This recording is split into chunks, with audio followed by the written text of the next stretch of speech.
Come on. Come on. Be yourself, be the shoe. Hello everybody, welcome back to another episode of Man Takes Shoes Out of Box, the episode where you get to sit there and watch me take some shoes out of a box and tell you what I think of them. Today we are talking about these, the Air Jordan 4 Military Blues. If you're an old school Jordan head like me, you are very excited for this release because for a lot of you, this will mark the completion of another OG set. Before we get into the review and the talk about the Military Blue 4s, I wanted to share with you guys another sneaky pickup that came in this week. These are the Tyler the Creator Golf Lafleur Converse collab. You guys might remember last month, Tyler the Creator did this big collaboration with Louis Vuitton. There was a whole collection as well as a number of really cool sneakers. And I was umming and eyeing about possibly buying a pair of the sneakers, but at like £1,000, I just couldn't bring myself to do it. But then this collab came up with Tyler the Creator, which effectively was the same type of collab, but with Converse at a way more attractive price point. These were £110. It's a regular inline low top Chuck. I love Chuck Taylors. I've had a whole bunch over the years, both low and high, but I don't have any currently in the collection. And so I went on the Converse website the day that these dropped and managed to pick these up. Now, granted, these are a little bit fruity. They're a little bit freaky, but I do like the colorful design. I like the fat laces, and I think on foot they look pretty cool. So this is gonna be a pair that I'm gonna enjoy rocking out with this summer. The only thing I'd mention in terms of sizing is they do fit quite big. It said on the website the day of the release that you probably want to size down because they run big, and so I did indeed size down, and I've got to say that that was a good decision to make. I really think this pair will go really hard with the pink laces installed. Right, so let's get into the meat and potatoes. Air Jordan 4 Military Blues, or the Industrial Blues as they've been randomly called for some reason that I'm still not fully aware of yet. Released on May the 4th in a full family size run. The retail price was, I think, $215 for you guys over there in the US, and these were going for £190 here in the UK. The whole build up around this sneaker has been massive. I've actually become quite sick of this shoe on the internet. The release itself seems to have been very accessible. I remember when the rumors first surfaced around how many of these were going to be made available. It started out at something like 500,000 pairs, and then all of a sudden it was like 700,000 pairs, and then 1 million pairs, and then at some points I was reporting, having heard it from somewhere, that there were going to be like 1.7 million pairs. Now, whilst I can't speak to the number of confirmed units, it does seem like everybody out there that really wanted to get a pair of these got a pair of these. I myself didn't enter into any raffles. I was lucky enough to get exclusive access on the Nike Sneakers app. And one thing that surprised me about the EA is when I got it, I actually redeemed it about 10 minutes after having been notified for it, and my size was still available. I can also remember earlier on in the week, we had a shock drop on the Nike Sneakers app here in the UK. And again, about 15 minutes after the notification went out, I went on the app and there were still sizes available. Now, in terms of the history of this sneaker, as I mentioned before, this is an original colorway from 1989. We had a retro back in 2006, and then there was another retro in 2012. The 2006 pair and the 2012 pair were both certifiable bricks. Both pairs sat and ended up going on sale. No one was interested in this shoe until more recent times when we had a retro of this colorway come out in a golf version,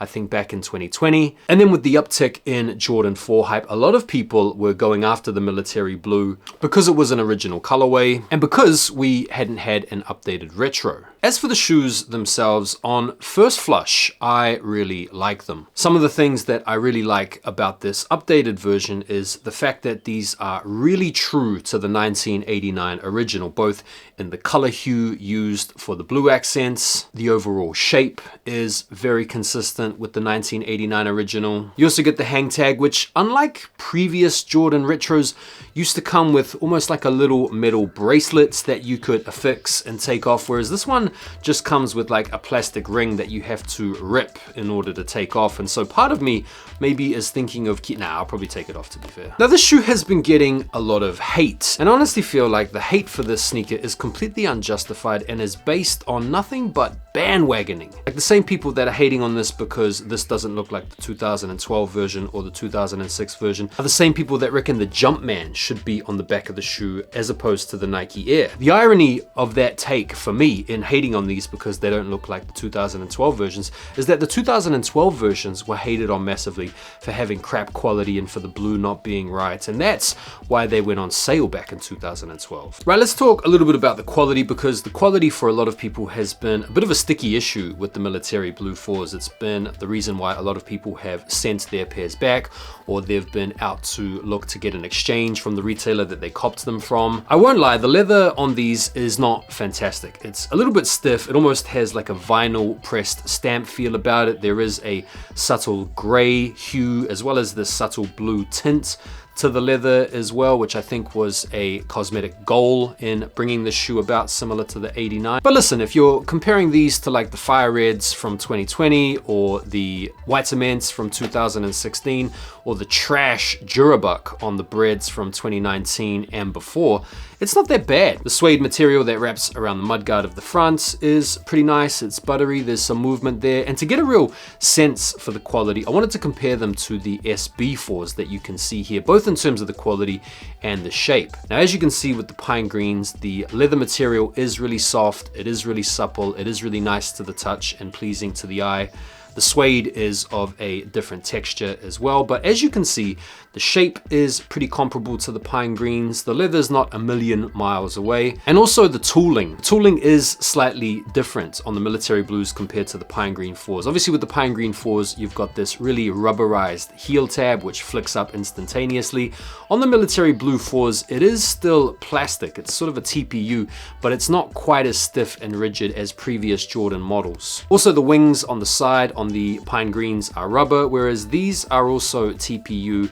In terms of the quality control, at least on my pair, there's no flagrant flaws. One thing that I've been seeing is this little dent on the toe box that seems to come consistent with most people's pairs.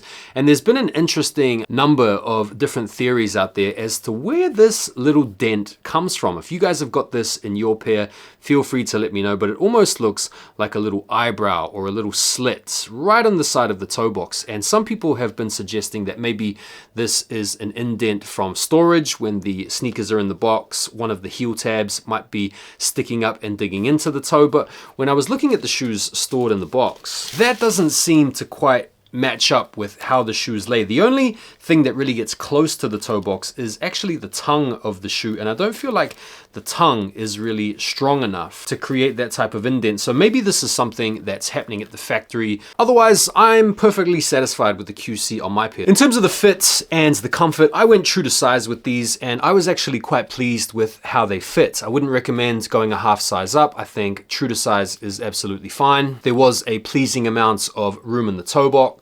And in terms of the comfort, look, they're Jordan 4s, so they're not comfortable inherently. The insole inside is quite thin, the midsole is quite stiff. They're not quite as good as the pine green 4s, but they are, I would say, nicer than some of the older Jordan 4 retros. And so if you're considering copping a pair on the aftermarket, I would just recommend going true to size. If you wanted to pick a pair of these up on the resale market, the good news is that the prices aren't crazy. I'd recommend maybe starting out by canvassing around your local Facebook groups or your sneaker groups that you're part of to see if anyone's maybe considering sending their pair back because they're not happy with the QC and maybe flicking them onto you for retail. If you can't find any retail hookups, then you can always go onto the aftermarket, and at the moment they're going for sort of like maybe 20, 30, 40 bucks or 40 pounds over retail maximum on the apps with the fees. And there we go. Those are my thoughts. It is fantastic to finally have this shoe in the collection with the Nike Air on the back in the OG color blocking with a shape very similar to the 89 original. I'm really stoked. This is definitely